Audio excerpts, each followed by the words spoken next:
Oh, do we have a show for you today, my friends? Look, I don't usually come in hot with the same game parlays, but I cooked a little something up today. Yeah, we cooked up a little plus 580 same game parlay. I'll tell you why you need to be on as many sports books as possible. Wait till I show you the odds on some of the other books. But little same game parlay, little teaser action for today. It's divisional round football, 4 games, some great football teams. So I hope you guys are as excited as I am. And I will say, the egg, you may not see it, but the metaphorical egg is on my face for backing the Eagles last week. I said I'm a dummy for doing this. Why am I doing this? I did it anyway. We've been fading them for the last 6 weeks. But we did take the Packers. We should have known 2 things. Mike McCarthy in the playoffs, that's what happens. So we went into Monday at 3-1 and then finished at 3-3. But the Julio Jones prop, if you watch the Monday video, over got us there before he got hurt early in that game. So slight positive on the week. But man, I will say, overall mistake on my part. Shouldn't have done it. But we're not going to make those mistakes this week. I'm Dave Loughy with OddsShopper. As always, appreciate you guys hanging out. Glad to have you here. If you could, take 1 single second before we get started. Hit that thumbs up. Subscribe to the channel.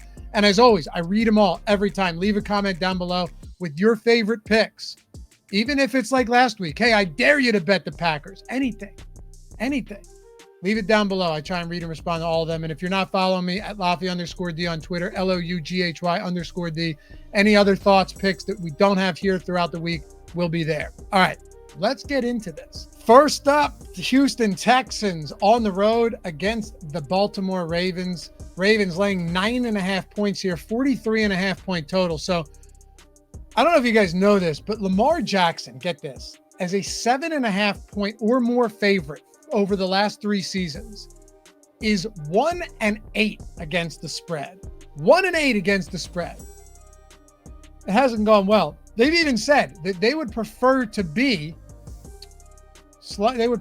underdogs. I think a lot of teams probably would be. As an Eagles fan, 2017, 2018 season, you all remember Hungry Dogs Run Faster?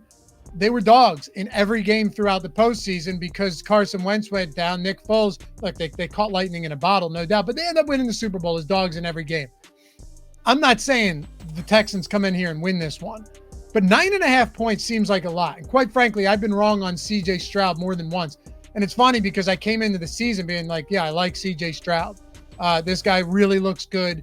He is an immediate, from the onset, leader and good football player. They lost Tank Dell, but Nico Collins has been fantastic. Noah Brown's a fine number 2. Dalton Schultz in there. They found their running back in Devin Singletary. Where I've been wrong on him is over the last, say, month, where you're thinking like, hey, the second shoe has to drop, and it hasn't. And they came into Cleveland and blew the doors off of them. Now, the dichotomy of this Cleveland defense is remarkable at home and on the road. It's hard to even explain.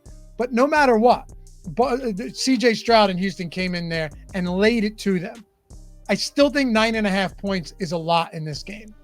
A lot. So if I'm taking just a straight single play side, it'd be Houston plus 9.5. But do I think Baltimore wins this? Yeah, I do. At home, coming off a bye. We're going to talk about the Niners in a second because I have a straight play on the spread that I want to get to there that I really like.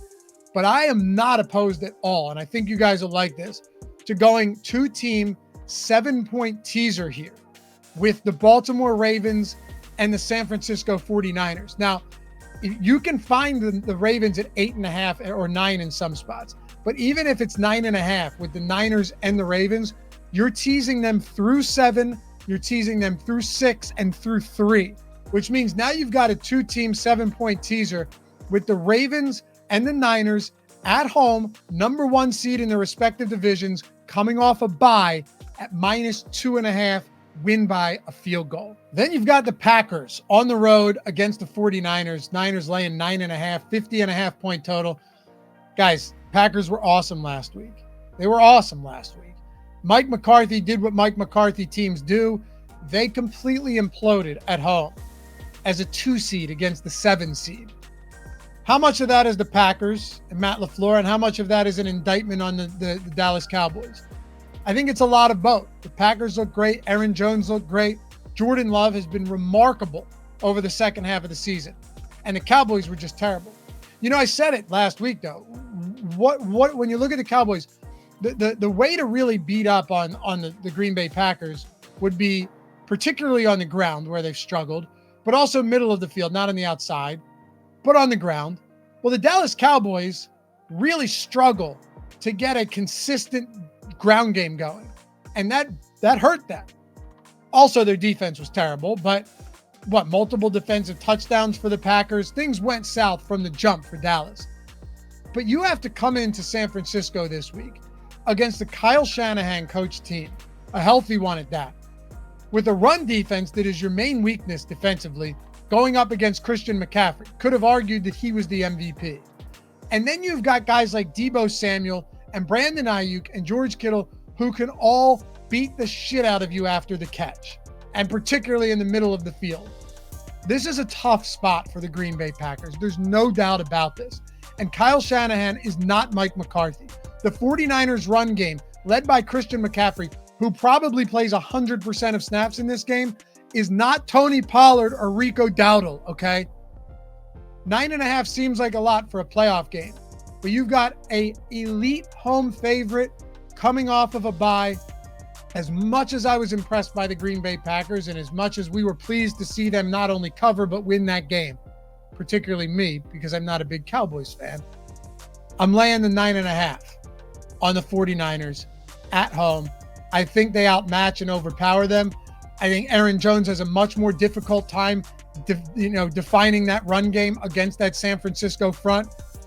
Real uphill sledding in this game. Like I said, you can hit the 2-team 7-point teaser with the 49ers and with the Baltimore Ravens, but at the same time, I don't have a problem if you're trying to get obvious reduced juice on something like this, going minus 9.5 on the Niners.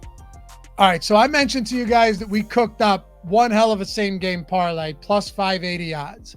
Before we get to that, I want to stress something to you, and I can't stress it enough, okay?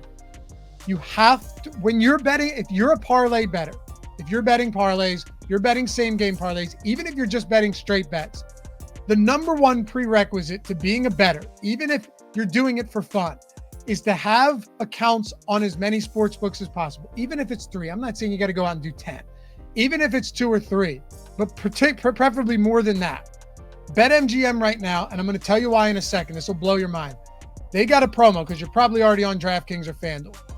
Bet $5, get $158 in bonus bets. It is that simple. I threw the link in the description. It's also in the pinned comment. Click it. It takes 1 minute to sign up. Upon signing up, deposit $5 and bet that $5 on whatever you want. Even if it's an 11-leg parlay. If you lose that bet, you have $158 in bonus bets coming your way instantly. If you win that bet, you have $158 coming your way instantly. Win or lose, you get it instantly. All you have to do is bet the $5. And at the end of the day, let's say you lose that initial stake, that initial parlay, that $5, and you end up going on the worst run of your life and losing $158 in bonus bets. At the end of the day, you still only lost $5. And those are bets you would have placed at another book with real money, so you would have been down more. So if you're not on BetMGM yet, bet 5, get $158 in bonus bets for doing literally nothing except spending 1 minute of your time and $5 of your money. Must be 21 years old or to gamble. If you have a gambling problem, call or text 1-800-GAMBLER. All right, you guys ready for this? Let's do it. Here's the reason I say be on multiple sports books. Because with this Bucs and Detroit Lions game, I don't have a real affinity for either side here. I don't. Would I lean Lions? Sure, but it's definitely not one of my favorite spots because the defense has been absolutely dog shit dreadful in the secondary. We know that, and I'm going to tell you why in a second. And on the other side, Jared Goff has been pretty good, much better than advertised at beating the blitz this year, much better than he's been in the past. And Todd Bowles is going to say, here, we saw Jalen Hurts. They taunted Jalen Hurts last week. They said, this is what's coming. If you can't stop it, for some reason, the Eagles have no hot routes. They're running 15-yard curl routes with Smith, Quez Watkins, and Dallas Goedert on obvious, not masked, not just all-out blitzes. No wonder you can't beat it. Jalen Hurts stinks against the blitz, but they did nothing to set him up for that. I feel like Dan Campbell, specifically Ben Johnson, is going to have Jared Goff set up to definitely play that better than we saw last week. And if you start beating the blitz, things are going to go south. But on the other side, like I said, the Detroit Lions don't have a good secondary right now. They have really struggled. So instead of taking a side here, I have a couple props and I have a parlay. So if you're going single props, straight props, Baker Mayfield over 244.5 passing yards, minus 115 on BetMGM are the best odds you're going to find. Also, if you're looking for a touchdown prop, over 1.5 touchdowns, DraftKings plus 130, best odds you're going to find. I like Mike Evans anytime touchdown as well. Caesars plus 145 is really nice, okay? But check out this same game parlay. Baker Mayfield, 275 plus passing yards, 2 plus passing touchdowns, and Mike Evans, anytime touchdown. If you go to Caesars, this is at plus 580. Now, I did the work for you guys, and I'm going to throw it on the screen for you. If you wanted to bet this at Caesars, it's plus 580. If you wanted it on BetMGM, it's plus 400. So all different books are going to give you different, better or worse odds, no matter what you're betting. On DraftKings, it's plus 550, pretty good. But if you're only on FanDuel, plus 369. That means, and I put a Benjamin on this, that if you're betting $100 on this parlay on FanDuel, it's plus 369. You win $369. It might have been $389. We can throw it on the screen. If you put $100 on Caesars, that's to win $580. So if you're betting parlays, you're not going to win these a lot, right? In all likelihood, we don't win this. But when we do win them, we want to make sure we're winning $580 on 100 instead of $389 on 100, because you're going to lose these parlays more times than not given the odds. That's all I'm saying, right? It makes a huge, huge difference. So give me that parlay. Baker Mayfield, 275 plus passing yards, 2 plus touchdowns. Mike Evans, anytime touchdown score at plus 580 over there on Caesars for the Bucs and Detroit Lions game. And finally, we wrap this one up with Kansas City and the Buffalo Bills. This one, by the way, if you're looking for Chiefs plus 3, that's over on MGM. Like I said, bet 5, get 158 in bonus bets regardless. But if you're already over there, best odds if you're looking Chiefs, because a lot of other spots it's 2.5, and you definitely don't want it inside a field goal. If you're on the Bills, you're hunting for that 2.5 instead of the 3.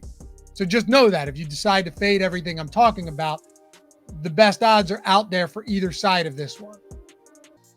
But Patrick Mahomes in a game where they're 3-point dogs, 45-point total in Buffalo, weather should be pretty fine, much better than it was at Arrowhead last week. Patrick Mahomes as an underdog in the regular season for his career is 7-1-1 against the spread. It's amazing, by the way, that he's only been a dog 9 times. In the postseason, 1 time, Super Bowl last year, underdog, 1.5 points. They won outright. The funny thing is his only against the spread loss as a dog was last year against the Buffalo Bills at home in Kansas City. Crazy, right? It was week 6 of last year when they were 2.5-point dogs and they lost 24-20. You know, this game's super tough. I like the Niners. I like the Texans. Obviously, I like that 7-point teaser. We don't have much on the Bucs Lions. We have that parlay that we like quite a bit, and 3 individual props from that game if you're not trying to get crazy. But this one's tough because the Bills are at home. The Bills have been fighting for their lives, for their playoff lives for the past 6 weeks. They came in, they took care of business against Pittsburgh. And the Kansas City Chiefs handled their business against the Dolphins last week. But I mean, that was just an unfair matchup, right? Like coming in minus 400-degree wind chill. It was just unfair. If you're looking for anything, I mean, I think the fact that on 41 pass attempts, Travis Kelce and Rashee Rice had 22 of those targets, north of a 50% combined target share. And if you take targeted passes and not just attempts, it was like a 60% target share. I'd lean Chiefs plus 3 here if I can grab it, which I can at MGM. I would lean plus 3. Am I confident in this? No. But I'd be pretty surprised if this isn't just a battle it out down to the final possession type of game. Patrick Mahomes has been a stud in the few times he's been a dog. Josh Allen's looked awesome lately, and this team is rolling. So if you like him at minus 2.5, you grab it. But I'm going to go with the trend here, and I'm going to go Patrick Mahomes as the dog 7-1-1 in the regular season. 8-1-1 if you include the postseason. Bills +3 at Orchard Park. Regardless, this should be a really fun game. Appreciate you guys hanging out as always. Remember, as I say every time, I record this on Wednesday afternoon, so things can change, but not much should. We don't have a ton of injuries outside of like Gabe Davis, a few defensive spots, but have a great week. Good luck, and we'll catch you back here for the championship round next week. Peace.